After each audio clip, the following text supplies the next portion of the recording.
What do you want from us, Jihoon? Why can't you just leave us alone? I love you, Aiden. You're the man I love. I love you too, Naomi. So much. Are you going to marry my mommy?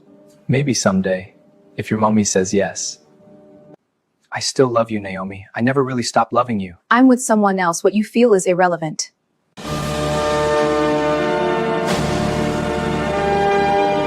Naomi's grip on Kiara's hand tightened as Jihoon took a step toward them, his mouth opening to speak. She didn't give him the chance.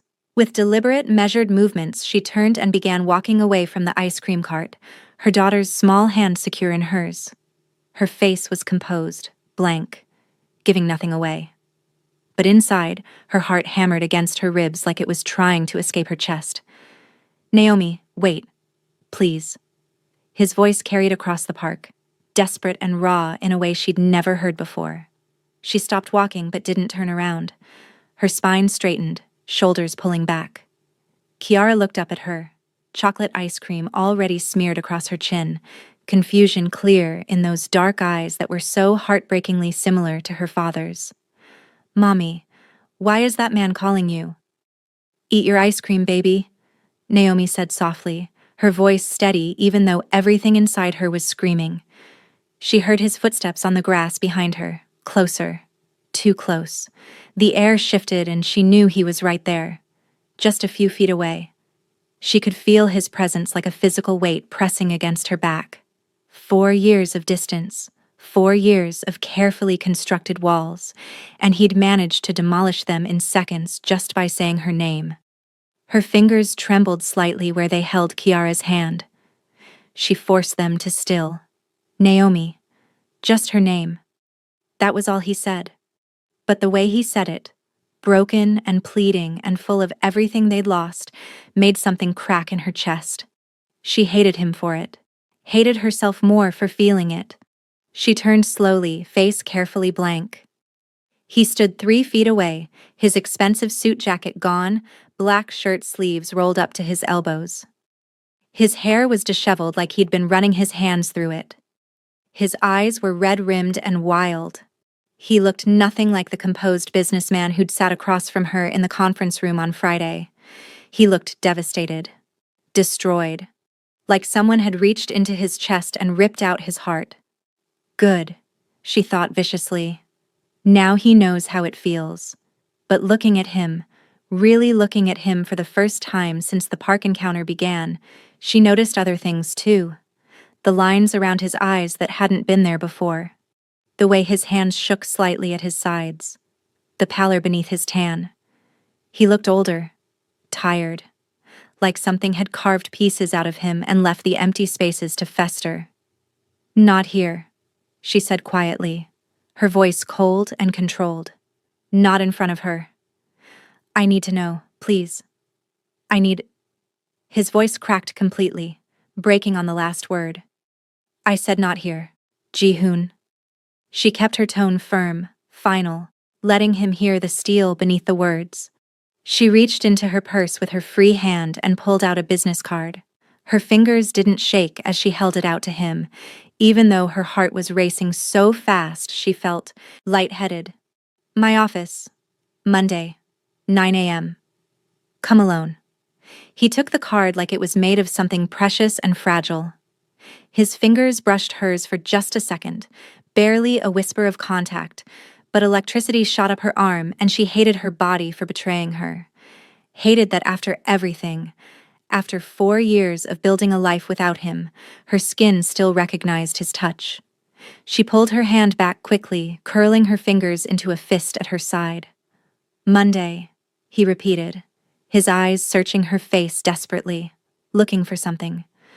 Forgiveness, maybe, or understanding, or just confirmation that the little girl holding her hand was his daughter. "Naomi, that's all you get right now." She tucked Kiara closer to her side, creating a physical barrier between him and their child, between him and her. "Come on, sweetheart, let's go home." "Bye, mister." Kiara waved at Jihoon with her free hand, innocent and oblivious to the earthquake happening around her, to the way 2 adults were falling apart while trying to hold themselves together. Ji-hoon's face crumpled. For a second, just a second, his careful control shattered and raw anguish bled through.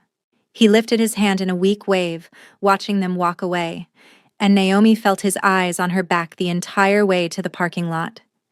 Every step felt like walking through concrete. Her legs were heavy, her chest tight, her throat burning with words she couldn't say.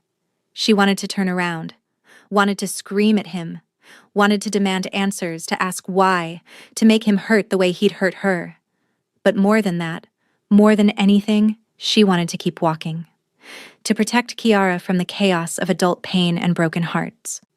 To maintain the control she'd spent 4 years building. So she didn't look back. Not once. Even though everything in her wanted to. In the car, with Kiara safely buckled into her car seat, Naomi gripped the steering wheel and stared straight ahead. She could still see Ji-hoon in the rearview mirror, a lone figure in the crowded park, standing exactly where they'd left him. He looked lost, broken, like someone had taken away the only thing that mattered. Her hands tightened on the wheel until her knuckles went white. "Mommy, who was that man?" Kiara asked from the back seat, her voice small and curious. "Just someone Mommy used to know, baby." He looked sad, like you do sometimes when you think I'm not watching. The observation hit Naomi like a physical blow. She glanced in the rear-view mirror at her daughter's face, so innocent and perceptive in the way only children could be. "Did he?" Naomi managed, her voice only slightly strained. "Yeah." His eyes were sad. "Are you sad, Mommy?" "No." "Yes. Always. Never." She didn't know anymore. "No, sweetheart. Mommy's fine." The lie tasted bitter on her tongue, joining all the other lies she'd told herself over the past 4 years. "Hey, how about we get pizza for dinner? Your favorite?" Kiara cheered, the serious moment forgotten in the excitement of pepperoni and cheese, and the conversation shifted to toppings and whether they could watch a movie after. Normal things, safe things, things that didn't require Naomi to explain the unexplainable to a 4-year-old who just wanted pizza and cartoons. That night, after Kiara was bathed and dressed in her favorite purple pajamas, after they'd read 3 stories and sung 2 songs, after her daughter's eyes finally fluttered closed in exhausted sleep, Naomi stood in the doorway of Kiara's room and let herself feel everything she'd been holding back. Her chest ached, her throat burned, her eyes stung with tears she refused to let fall. Not yet. Not where anyone could see, not even her sleeping daughter. She walked to her bedroom on autopilot, closed the door, and leaned against it. Her phone buzzed in her pocket. Aiden. "Hey, beautiful. Haven't heard from you all day. Everything okay?" She stared at the message. Sweet, dependable Aiden, who deserved so much better than a woman with a shattered heart she was still trying to piece together. Aiden, who showed up, who stayed, who loved Kiara like his own. Aiden, who was everything Ji-hoon hadn't been. Her fingers hovered over the keyboard. She should tell him that her ex-husband had appeared in the park, that Kiara had asked if he was her daddy, that her entire carefully constructed world had tilted on its axis. But the words stuck in her throat, trapped behind all the other things she couldn't say. Instead, she typed, "Sorry. Busy day with Kiara. Park, ice cream, the usual chaos. Miss you." The response came immediately. "Miss you too. Dinner tomorrow? I've barely seen you this week." She hesitated. Part of her wanted to say no, to hide in her apartment and process everything alone. But that wasn't fair to Aiden. He hadn't done anything wrong, and maybe seeing him would help. Maybe being with someone who loved her simply and completely would remind her that she'd moved on, that Ji-hoon was the past and Aiden was her present. "Yes, dinner sounds perfect. Pick me up at 7? It's a date. Love you." "Love you too." She set down her phone and walked to her bathroom. The shower was scalding, almost painful, steam filling the space until she could barely see. She needed it. Needed to wash away the feeling of Ji-hoon's eyes on her. The memory of his voice saying her name. The ghost of his touch when their fingers had met over that business card.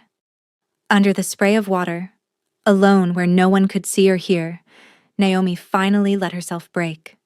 Just a little. Just enough to release some of the pressure building in her chest.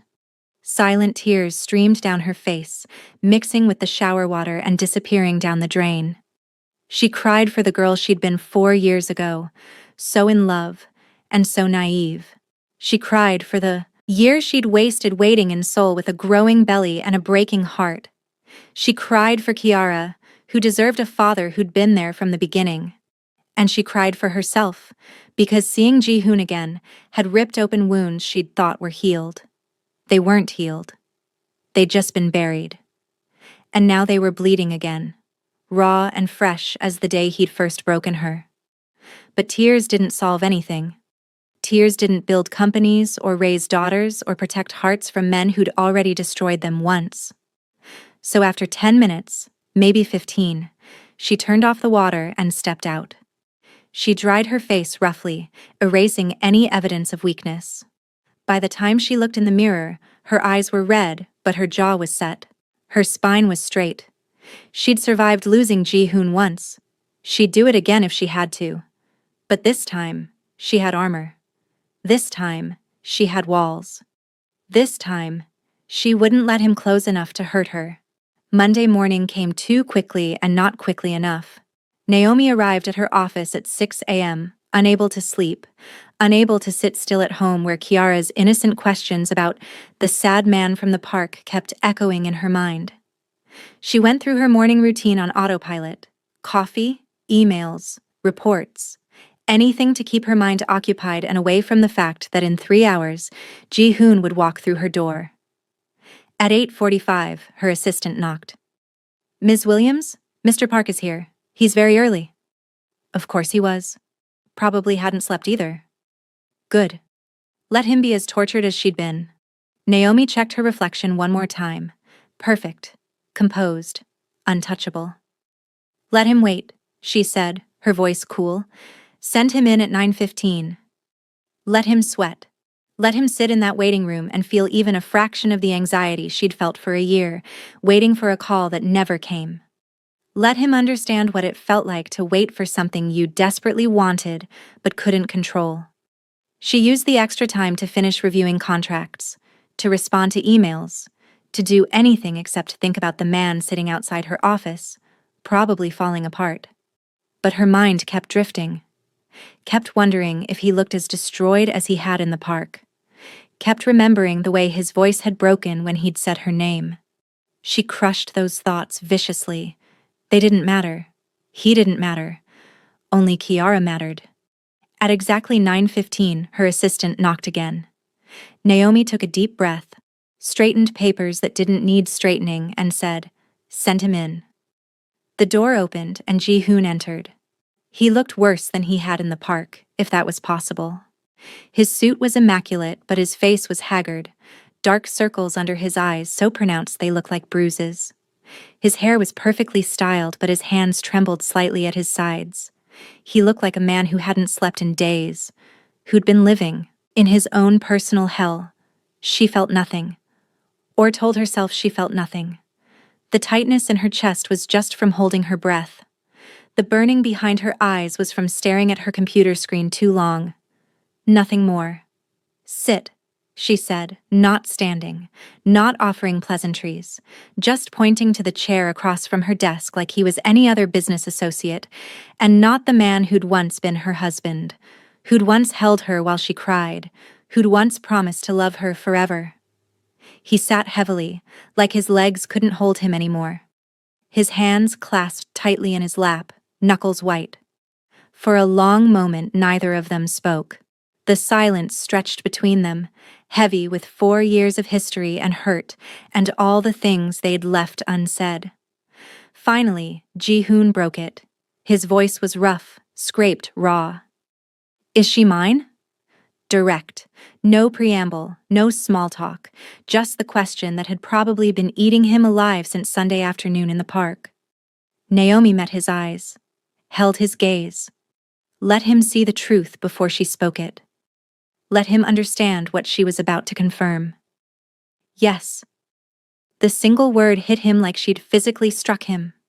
His breath left him in a rush, and he bent forward, elbows on his knees, head in his hands.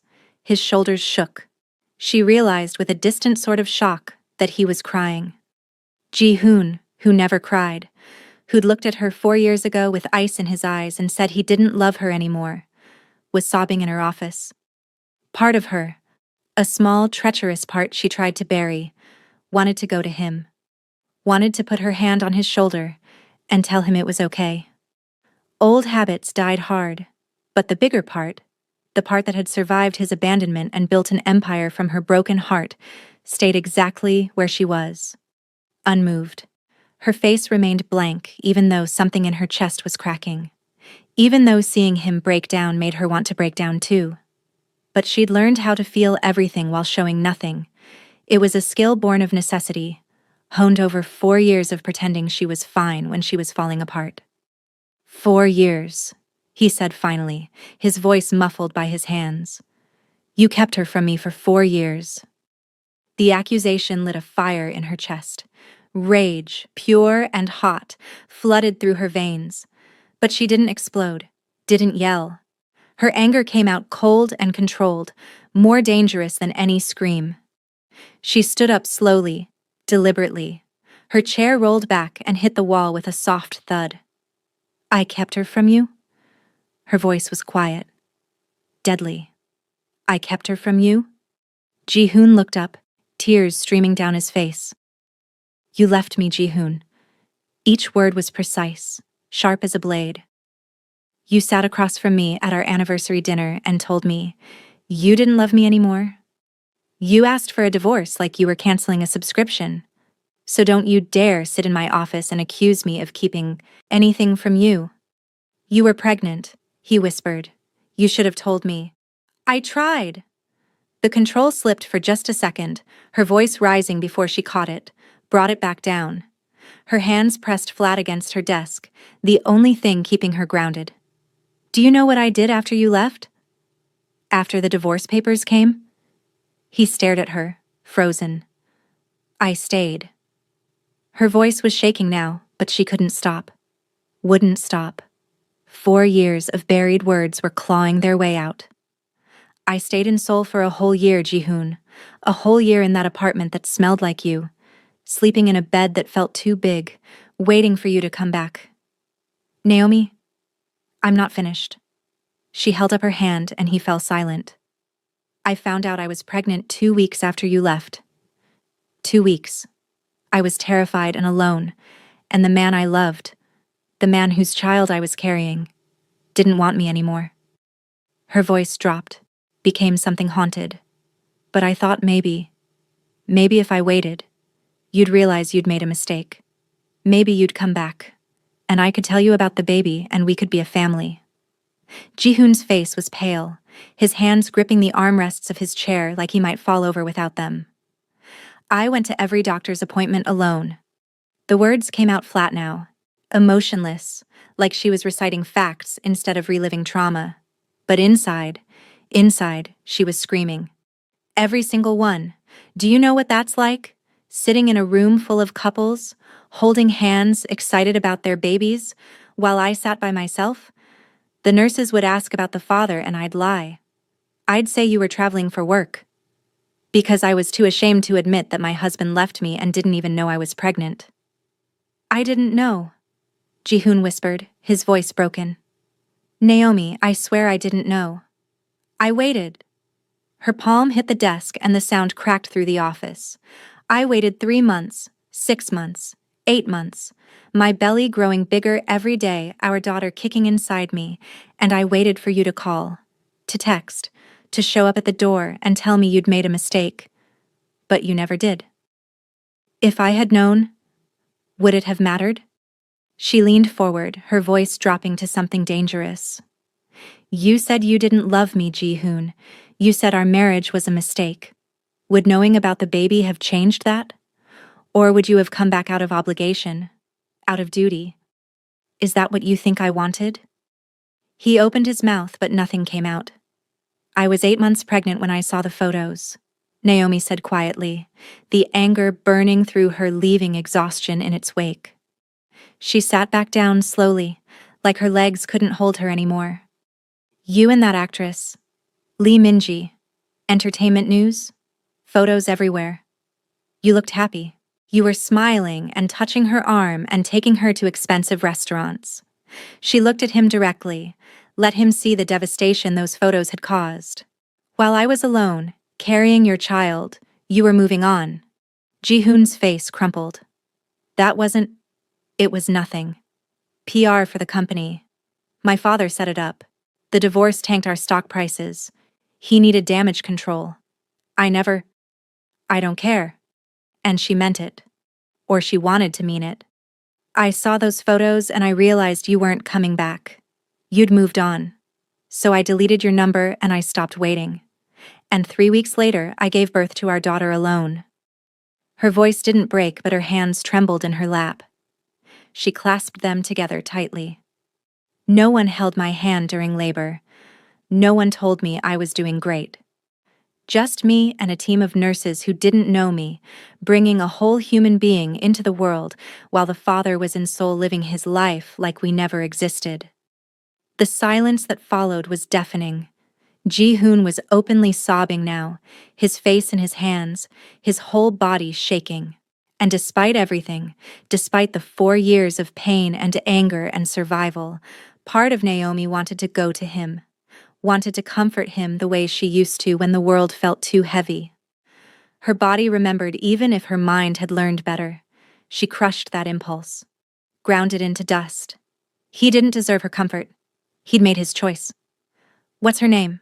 he finally asked, his voice barely audible through his tears.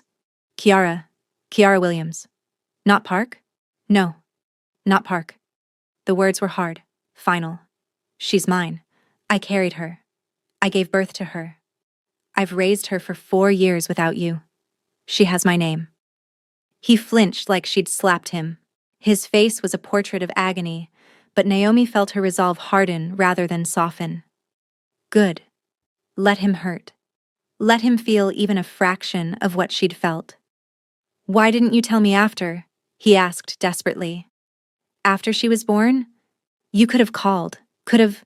And say what? She cut him off, her voice sharp. Hi, remember me? Your ex-wife you didn't love anymore? Well, surprise, you have a daughter. Want to be a dad now? She laughed, but there was no humor in it, only bitterness. You made it clear you didn't want me in your life. Why would I force our daughter on you? She's not a burden. She could never be. I didn't say she was. Naomi's voice hardened further, ice forming over the cracks in her armor. But I wasn't going to beg you to be a father. I wasn't going to trap you with a child. You got what you wanted. Freedom.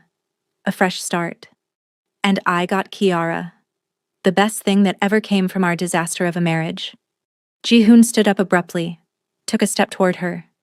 She held up her hand and he froze mid-step. Don't come any closer. Naomi, please, let me explain why I asked. For the divorce. Let me tell you, I don't want to hear it. She moved around the desk, putting more distance between them. Her heart was racing, but her face stayed composed. Your reasons don't matter anymore. What's done is done. They do matter. His voice rose, desperate and pleading. If you'd just let me explain. Fine. She crossed her arms over her chest, a physical barrier between them. Explain. Tell me why you looked me in the eyes and said you didn't love me. Tell me why you threw away 3 years of marriage. Go ahead. I'm listening. He took a shaky breath, ran his hand through his hair. For a moment he looked like he might break down again. Then he straightened, met her eyes, and said the words that would change everything. I was sick. I was dying. The floor dropped out from under her. Everything stopped. Her breath, her heart. Time itself seemed to freeze. She stared at him, certain she'd heard wrong. What? 3 weeks before our anniversary. His voice was steady now, like he'd been rehearsing this. Or maybe he was just too tired to hide anymore. I found a lump. Went to the doctor. They did tests, scans, biopsies. He pulled out his phone with shaking hands, scrolled through photos, held it out to her. She didn't take it. Didn't move. Couldn't move. Testicular cancer. Stage 2. They said I needed immediate surgery, chemotherapy. They couldn't promise I'd survive. Naomi's mind went blank. White noise filled her ears. This wasn't real. This couldn't be real. I was 28 years old, Ji-hoon continued, his voice breaking. And they were telling me I might die. And all I could think about was you, about putting you through that, about you watching me waste away, watching chemo destroy me, maybe watching me die. So you decided for me. The words came out automatically, her brain struggling to process, to understand. I couldn't do that to you. His eyes were pleading, begging her to understand. Couldn't trap you in a marriage watching your husband die. You were so young, so full of life. You had your whole future ahead of you, and I was facing the possibility of not having a future at all. He swiped to another photo on his phone, held it out again. This time she took it with numb fingers. The photo showed Ji-hoon in a hospital bed, gaunt and pale, his head completely bald. He looked like a ghost, like death itself. Purple bruises covered his arms from IVs. His eyes were hollow, sunken. She barely recognized him. I had the surgery not long after the divorce was finalized. His voice was distant now, like he was talking about someone else's life. Started chemo sometime later. I was so sick, Naomi. So sick I wanted to die. Some days I prayed I would so the pain would stop. Her hands were shaking. The phone trembled in her grip. She stared at the photo of the man she'd loved, reduced to a shell, and felt something crack wide open in her chest. The actress? He laughed bitterly. That was my father's doing. The divorce tanked the company's stock. Investors were pulling out. He needed damage control, needed the public to think I'd moved on to someone appropriate. Someone Korean. Someone who could stabilize things. He took the phone back gently, their fingers brushing. I barely remember those photos being taken. I was between chemo sessions, so sick I could barely stand. But my father insisted. Said the company needed it. That thousands of jobs depended on our public image. Naomi couldn't speak, couldn't breathe. Her mind was racing, trying to reconcile the man who'd coldly asked for a divorce with the man who'd been fighting for his life. And then, she managed to whisper, I got through treatment. 6 months of hell. Chemo every 3 weeks. Radiation. More surgery. He swallowed hard. I thought I was dying. For months, I genuinely believed I wouldn't make it. But 2 years ago, they declared me in remission. Cancer-free. He looked at her with such raw hope it physically hurt to witness. The first thing I did was look for you. The very first thing. I hired investigators, private detectives. I searched everywhere. But you'd disappeared completely. It was like you'd vanished into thin air. I came home, Naomi said, her voice hollow. To New York, where I should have stayed in the first place instead of following you to Seoul. I know that now, but then I couldn't find you. I thought maybe you'd remarried. Maybe you were happy. Maybe it was better if I stayed away. The office was too small, too hot, too suffocating. Naomi walked to the window, pressed her hand against the cool glass. Manhattan stretched out below her, glittering and indifferent to the bomb that had just detonated in her life. Cancer. He'd had cancer. He'd pushed her away because he was dying. But instead of making it better, instead of making her understand and forgive, it made her angrier. So much angrier. A rage, unlike anything she'd felt before, was building in her chest, hot and consuming and righteous. She turned around slowly. You didn't trust me. Ji-hoon blinked, confused. What? You had cancer. Her voice was shaking with controlled fury. You were dying, and you didn't trust me enough to tell me, to let me be there for you. I was trying to protect you. I didn't need protection. The words exploded out of her. I needed my husband. I needed the truth. I needed the man I loved to trust me enough to let me stand by him when he needed me most. She moved toward him now, all her carefully constructed control shattering. You made that decision alone, decided I was too weak to handle it, too fragile to watch you fight. You didn't think I was strong enough to be there for you. That's not... Do you know what that year was like? Tears were burning in her eyes, but she refused to let them fall, refused to show that weakness. Thinking you just stopped loving me? That I wasn't enough? That our marriage meant nothing? I could have handled cancer, Ji-hoon. I could have handled chemo and surgery and fear and uncertainty. What I couldn't handle was thinking you threw me away like I was garbage. Naomi, we could have faced it together. I could have been there. Could have held your hand through chemo. Could have told you it would be okay, even when it felt like it wouldn't be. But you didn't let me. You didn't trust me enough. Ji-hoon was crying again, openly, without trying to hide it. I'm sorry. God, Naomi, I'm so sorry. I thought I was doing the right thing. The right thing would have been honesty. She was shaking now, her whole body trembling with emotion she couldn't contain anymore. She took a deep breath, forced herself to calm down, to regain the control that was slipping through her fingers like sand. When she spoke again, her voice was steadier, but no less intense. The right thing would have been trusting your wife, the woman who loved you, the woman who would have walked through fire for you.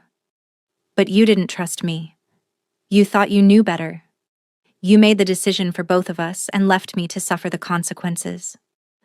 The silence stretched between them, heavy with grief and regret, and all the what-ifs that would haunt them both forever.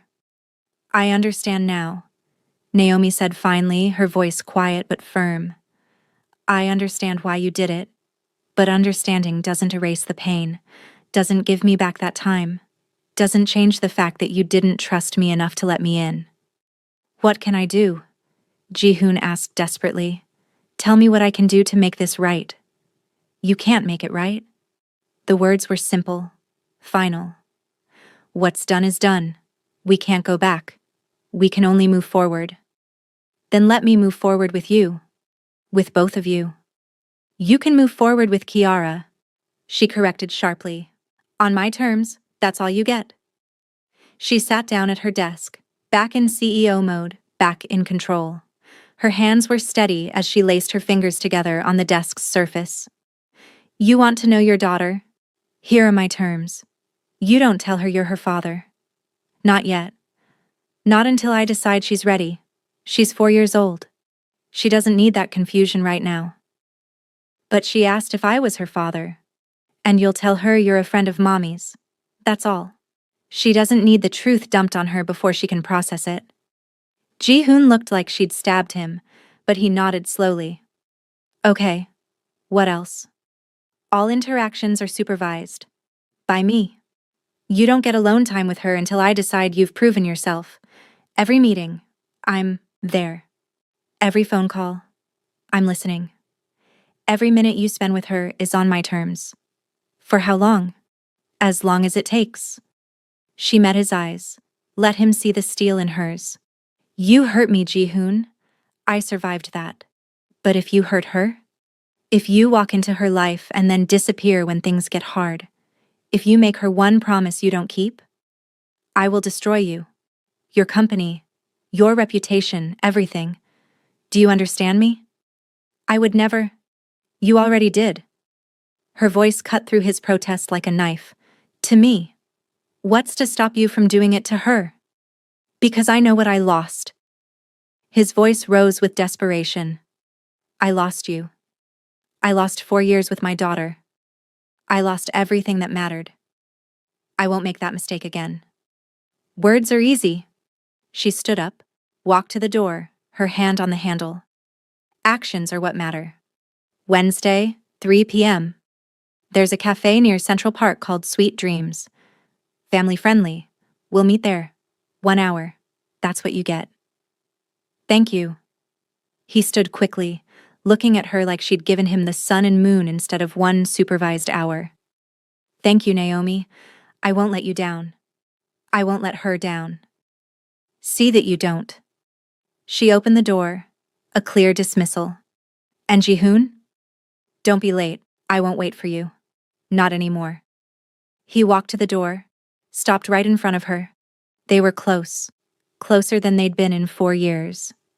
She could smell his cologne, the same one he'd always worn. Could see the gold flecks in his dark eyes. Could remember what it felt like to be loved completely by him. I still love you, he said quietly, just for her. I never stopped. Even when I was dying, even when I thought I'd never see you again, I loved you. Something in her chest twisted painfully, but her face remained impassive, her voice cold. I'm with someone else. A good man. Someone who was there when you weren't. Someone who doesn't make decisions for me like I'm a child who can't handle the truth. Your feelings are irrelevant. Naomi, this is about Kiara. Only Kiara. We are not friends. We are not rekindling anything. You are the man who abandoned me, and I am the woman who survived it.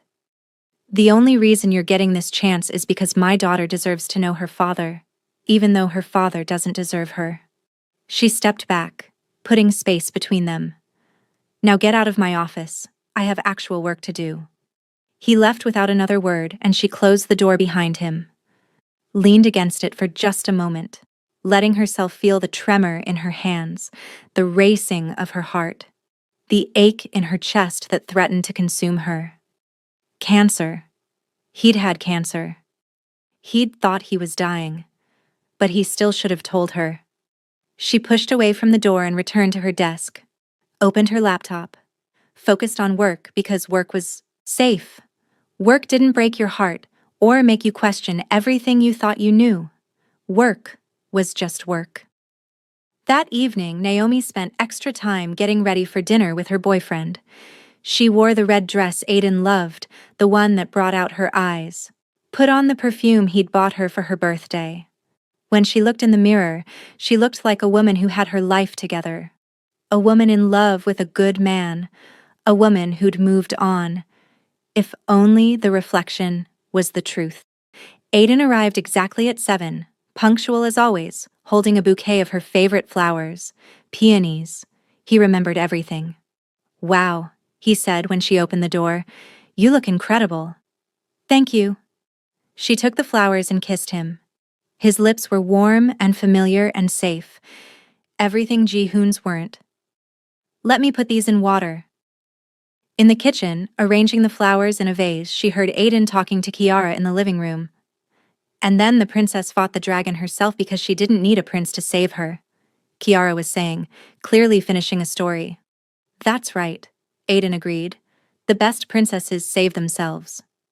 Are you going to marry my mommy? Kiara asked with the blunt curiosity of a 4-year-old. Naomi froze, holding a peony stem.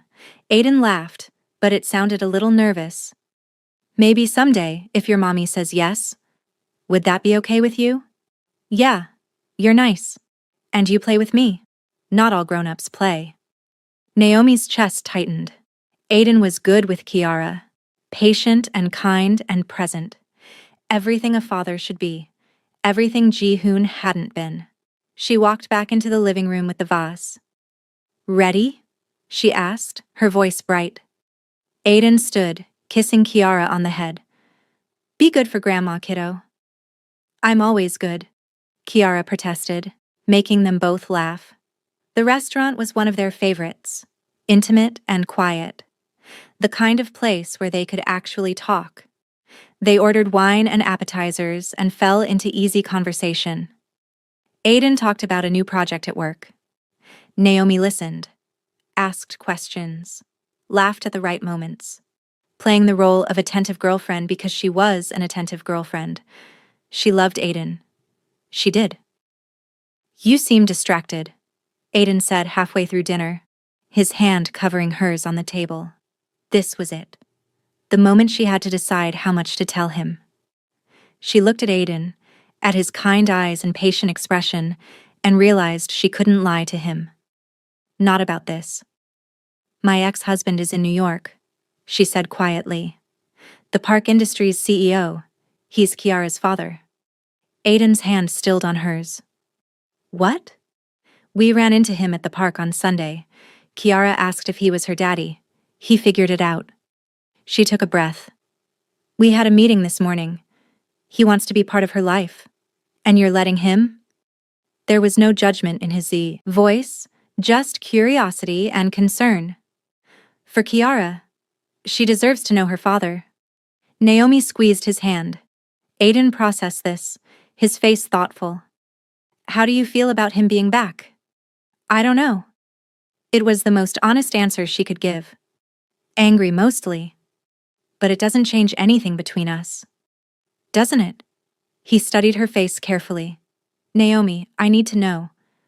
Do you still have feelings for him? The question hung in the air between them. She could lie. Should lie. But Aiden deserved the truth. What I felt for him died 4 years ago, she said, meeting his eyes. He destroyed that when he left. You're the man I'm with. The man I love. That's what matters. She watched him search her face, looking for reassurance or maybe deception. She tried to project confidence, certainty, but inside she was a mess of contradictions. Did she still have feelings for Jihoon? She didn't know. She didn't want to know. I love you, Aiden said finally. And I love Kiara. If her father is going to be part of her life, I'll support that. But I need you to be honest with me. If things change, if you feel differently, I need you to tell me. Nothing's going to change. She leaned forward, squeezed his hand tighter. He's going to be in Kiara's life, but not mine, I promise. The words felt hollow even as she said them, but she needed them to be true. Needed Aiden to believe them. Needed to believe them herself. He kissed her then, deep and thorough, and she kissed him back, trying to pour everything into it. Trying to convince herself that this was enough, that he was enough, that she'd moved on. When they got back to her apartment, Aiden came up. They sat on the couch after checking on Kiara, who was asleep in her room, and watched a movie neither of them paid attention to. His arm was around her head on his shoulder. It was comfortable, easy, safe. His hand traced patterns on her arm. Stay with me this weekend? We could take Kiara to that museum she's been asking about. Make a day of it. That sounds perfect. Yeah? He tilted her face up to his. I miss you. Even when we're together, I feel like I'm missing you lately. The observation cut deeper than it should have. I'm sorry. I don't mean to be distant. Then don't be. He kissed her forehead. Let me in, Naomi. You don't have to be strong all by yourself. Let me help. She kissed him then. Let him pull her closer. Let the physical connection substitute for the emotional one she couldn't quite give him. His hands were gentle, reverent, his kisses slow and deep. This was good. This was right. This was the man she should want. So why did her mind keep drifting to dark eyes and a broken voice saying, I never stopped loving you? She pushed the thought away violently and focused on Aiden, on the man who was here, who stayed, who loved her without conditions or complications. She kissed him harder, needing to prove to herself that she'd moved on, that Jihoon's return changed nothing about her feelings for Aiden. Later, lying in bed with Aiden asleep beside her, his arm heavy across her waist, Naomi stared at the ceiling. Her phone was on the nightstand. She could see the screen light up with a notification. She carefully extracted herself from Aiden's arm and picked it up. A text from an unknown number. But she knew who it was before she even opened it. Thank you for today. I know I don't deserve your generosity. I'll be at the cafe on Wednesday. I won't let her down. I won't let you down. Not again. Jihoon. She should delete it. Should block the number. Should protect the peace she'd built with Aiden. But she didn't. She read it 3 times, her thumb hovering over the screen, before finally typing back. This isn't about you or me. It's about Kiara. Don't forget that. His response came immediately, like he'd been waiting by his phone. I won't, I promise. How is she? Does she ask questions? Does she understand? She shouldn't engage. Shouldn't have this conversation. But something in her needed to respond. She asked who you were. I told her you were someone Mommy used to know. She said you looked sad. A long pause. Then, I am sad. I'm devastated.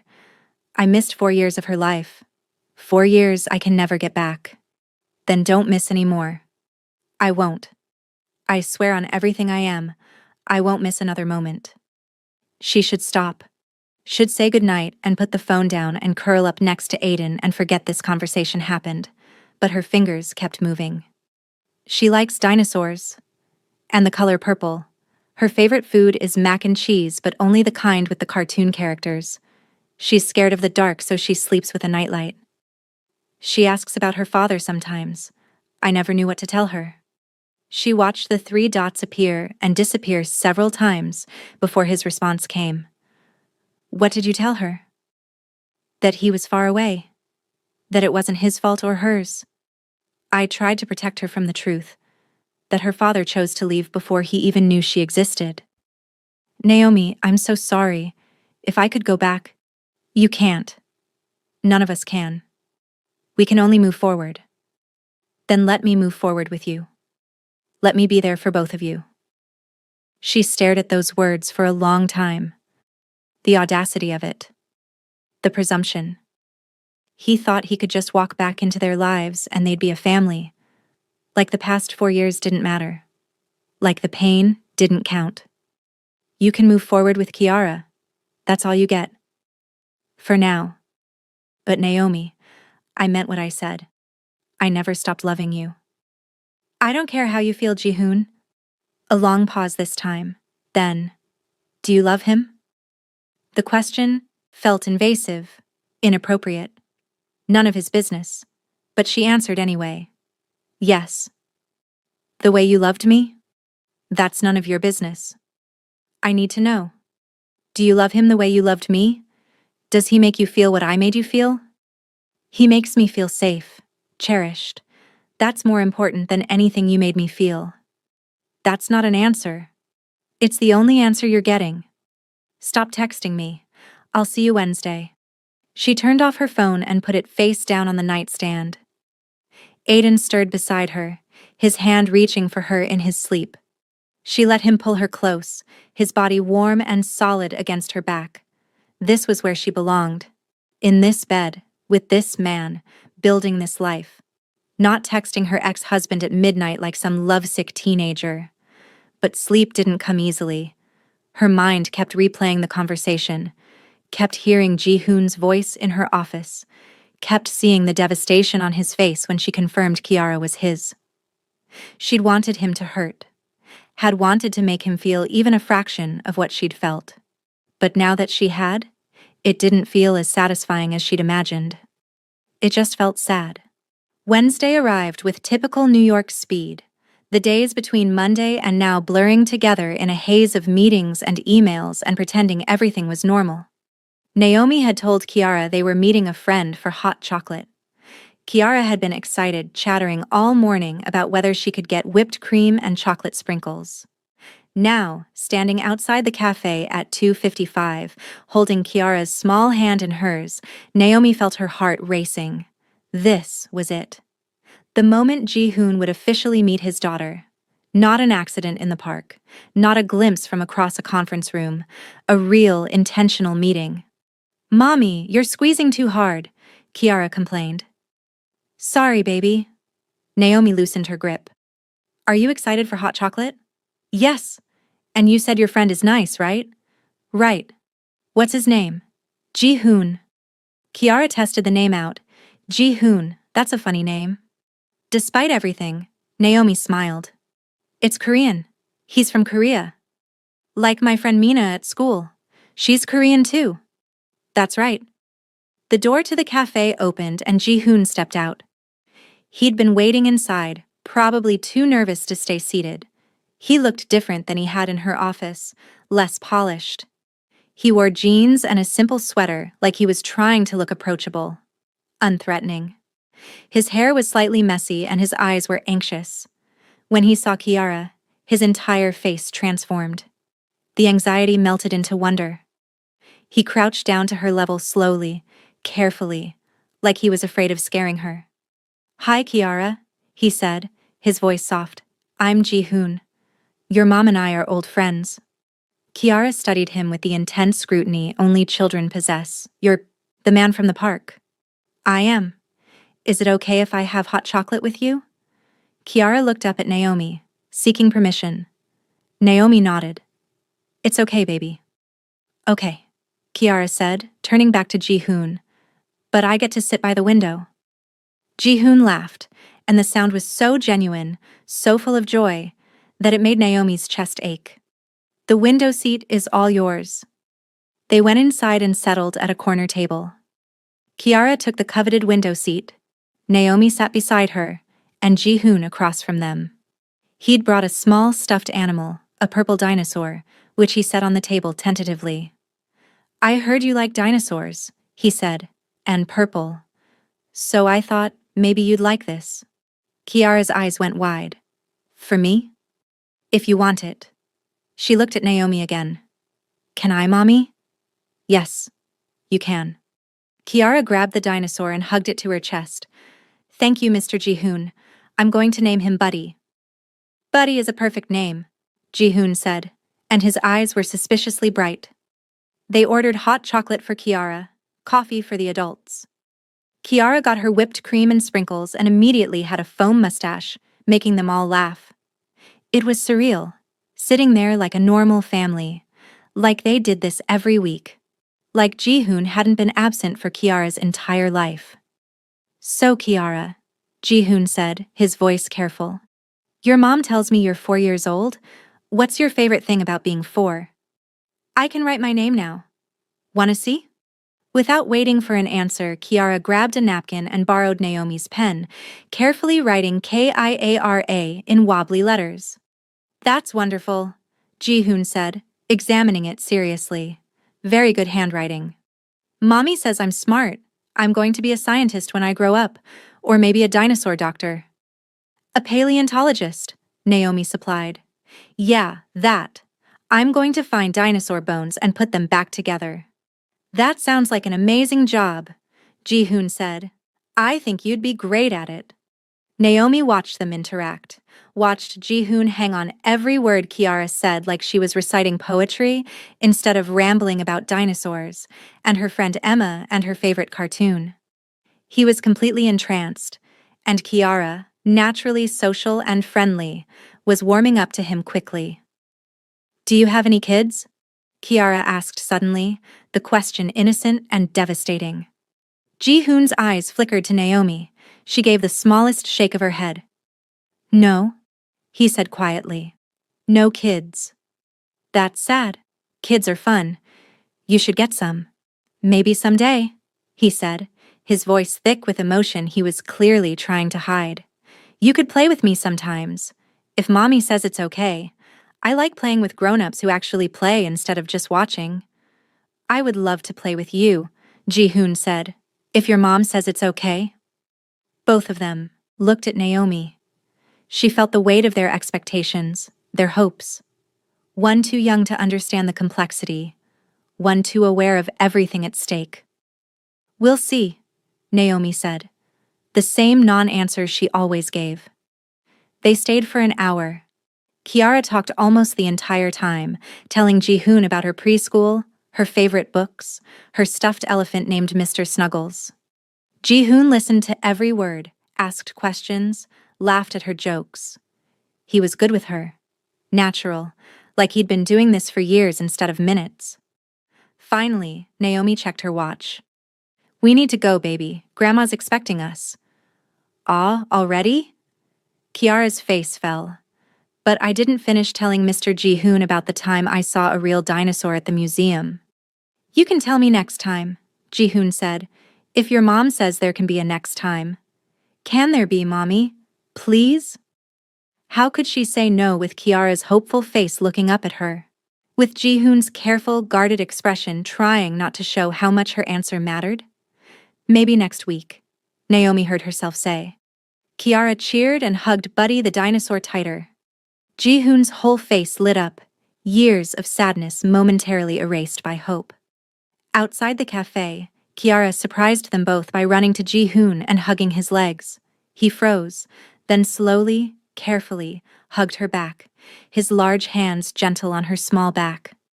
Naomi watched him close his eyes, memorizing the moment. When Kiara pulled away and grabbed Naomi's hand, ready to go, Ji-hoon looked like someone had given him the world and then taken it away in the same breath.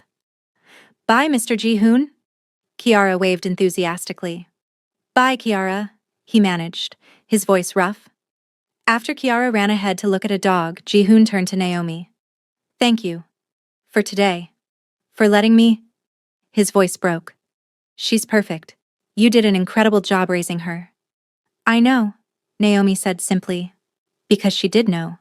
She'd done it alone and she'd done it well. "Can I—" He stopped, started again. "Would it be okay if I texted you? About her? About next time?" Naomi should say no, should maintain boundaries, should keep him at arm's length. But Kiara was already attached to Mr. Ji-hoon and his purple dinosaur. And despite everything, despite all the pain and anger, he'd been good with her today. Patient and kind and genuinely interested. Yes. But only about Kiara. Nothing else. Only about Kiara, he agreed quickly. "I promise." She nodded and walked away, Kiara's hand in hers, not looking back even though she could feel his eyes following them. That night, after Kiara was asleep clutching Buddy the dinosaur, Naomi's phone buzzed. "Thank you. I can't say it enough. She's the most amazing person I've ever met. You gave me the greatest gift today." Naomi stared at the message, then typed, "I didn't do it for you. I did it for her. She deserves to know her father, even if he doesn't deserve to know her. I'll spend the rest of my life earning that right, I promise you. Promises are easy. Actions are what matter. Then watch my actions. Let me prove myself." She didn't respond, just turned off her phone and lay in bed, staring at the ceiling. Aiden was probably asleep in his apartment, unaware that her ex-husband had just spent an hour with their daughter, that he was slowly, carefully working his way into their lives. She'd told Ji-hoon the truth. This was about Kiara. Only about Kiara. Her daughter deserved a father who showed up, who tried, who loved her. And if Ji-hoon could be that father, then Naomi would let him. For Kiara's sake, but for herself? The door to her heart was closed, locked, sealed. Ji-hoon could be in Kiara's life, but he would never, ever be in hers again. She belonged to Aiden now. Good, stable, present Aiden who loved her without conditions. That was enough. It had to be enough. Even if some small, traitorous part of her heart whispered that it wasn't. If you're dying to know what happens next, hit that subscribe button right now. Is Naomi really over Ji-hoon? Or is she lying to herself? Can Aiden compete with the history she shares with her ex? And will Ji-hoon's groveling be enough to earn his way back into their lives? Drop a comment below and tell me, are you Team Aiden or Team Ji-hoon? And smash that like button if you're absolutely hooked on this story. Episode 3 is coming soon, and trust me, things are about to get so much more complicated.